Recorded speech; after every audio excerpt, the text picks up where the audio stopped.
ಆಗಿರುವಂತಹ ನಾನು 14 ವರ್ಷ ವನವಾಸವನ್ನು ಪೂರೈಸುವುದಕ್ಕಾಗಿ ಪಂಚವಟಿ ಕಾರಣವನ್ನು ಸೇರಿದವರಿದ್ದೇವೆ. ಇಲ್ಲಿ ಒಂದು ಸಣ್ಣ ಪರ್ಣ ಕುಟೀರವನ್ನು ನಿರ್ಮಿಸಿಕೊಂಡು ಸಂತೋಷದಿಂದ ಕಾಲವನ್ನು ಕಳೆಯುತ್ತಾ ಇದ್ದದ್ದು ಹೌದು. ಯಾವುದೋ ಒಂದು ಯೋಚನೆಗೆ ಒಳಗಾದೆ. ಏನೋ ಒಂದು ಯೋಜನೆಯಲ್ಲಿದ್ದೀಯಾ? ಏನಾಯ್ತು? ಎಂತದ್ದು? ಏನು ವಿಷಯ ಅಂತ ನೋಡಿದೆಯ ರಾಮ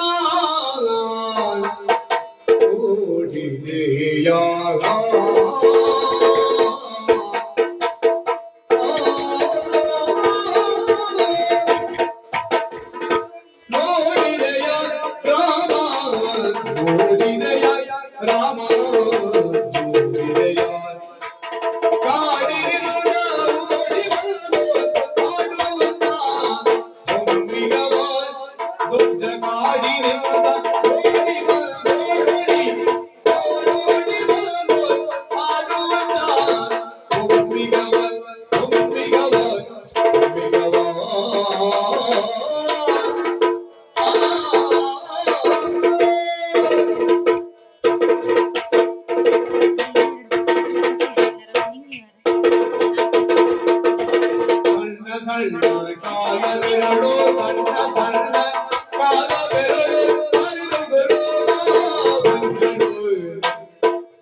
ಬಿಟ್ಟಿರುವಂತ ನಾವು ಪಂಚವಟ್ಟಿಗೆ ಬಂದು ಅದೆಷ್ಟು ದಿನಗಳೇ ಕಳೆದು ಹೋಯಿತು.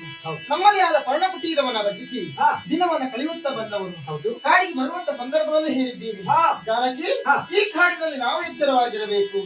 ನಾನಾ ವಿಧದ ರಕ್ಕಸರು, ಮಾಯಾವಿಗಳು, ಪ್ರಾಣಿಗಳು ಇರ್ತಾವೆ ಎನ್ನುವ ಹಾಗೆ. ದುಷ್ಟ ಪ್ರಾಣಿಗಳು, ದುಷ್ಟ ರಕ್ಕಸರು ಕಾಡಿನಲ್ಲಿರುವುದು ಸಹಜ. ಹೌದು, ಹಾಗಾಗಿ ನೀನು ಹೆದರಬೇಡ ಅಂತ ಹೇಳಿದ್ದೆ. ಆದ್ರೆ ಇವತ್ತು ಗುಡಿಸಲಿನಿಂದ ಹೊರಗಡೆ ಬಂದು ನೋಡುವಾಗ ಏನಾಯ್ತು? ಆಶ್ಚರ್ಯವನ್ನು ಕಾಣ್ತಾ ಇದ್ದೇನೆ. ಯಾಕೆ ಇಂಥದ್ದು ಆಶ್ಚರ್ಯ? ನೋಡಿ, ಒಂದು ಜಿಂಕೆ. ಪರ್ಣ ಕುಟೀರದ ಹೊರಭಾಗದ. ಹೌದು ಸ್ವಾಮಿ, ಎದುರುಗಡೆ. ಹೌದು, ಸಣ್ಣದಾದ ಒಂದು ಜಿಂಕೆ. ಹೇಗುಂಟು? ಚಿನ್ನದ ಬಣ್ಣದ ಮೈ ಬಣ್ಣವನ್ನ ಹೊಂದಿದೆ. ಬಂಗಾರದ ಮೈ ಬಣ್ಣ ಉಳ್ಳಂತ ಜಿಂಕೆ. ಪಂಚವರ್ಣನ ರೇಖೆಗಳು. ಸರಿ. ಅದನ್ನು ನೋಡಿದಾಗ ಆಶ್ಚರ್ಯ ನನಗಾಗಿಲ್ಲ ವಲ್ಲಭ. ಅದು ನೋಡಿದಾಗ ತಾಳಕ್ಕೆ ತಕ್ಕಂತೆ ದೈವತ್ತವಾಗಿ ಕುಣಿಯುತ್ತಾ ಇದೆ. ತನ್ನ ನಂಗ ಭಿನ್ನಂಗ ದಿಕ್ಕಿದ್ದೋ ಎನ್ನುವ ಹಾಗೆ. ವಲ್ಲಭ, ಆ ಹರಿಣವನ್ನ ಕಂಡ ಮೇಲೆ ನಾಲ್ಕು ಏನು ನನ್ನ ಮನಸ್ಸಿನೊಂದು ಅರ್ಥಕವನ್ನು ಸೆಳೆಯುತ್ತಾ ಇದೆ. ಅದನ್ನ ಬೇಕು ತಂದು ಮುದ್ದಾಡಿಸಬೇಕೆನ್ನುವಂತ ಮನಸ್ಸು ನನಗಾಗ್ತಾ ಇದೆ. ಕೈ ಮುಗಿದು ಬೇಡಿಕೊಳ್ತಾ ಇದೆ. ಒಂದು ಕೆಲಸ ಮಾಡ್ತೀರಾ? ಆ ಹರಿಣವನ್ನು ಹಿಡಿದು ತರ್ತೀರಾ ಸ್ವಾಮಿ? ನಿನಗೆ ಬೇಕಾದದ್ದು ಹರಿಣ ಜಿಂಕೆಯ ತರಬೇಕು.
ಕರ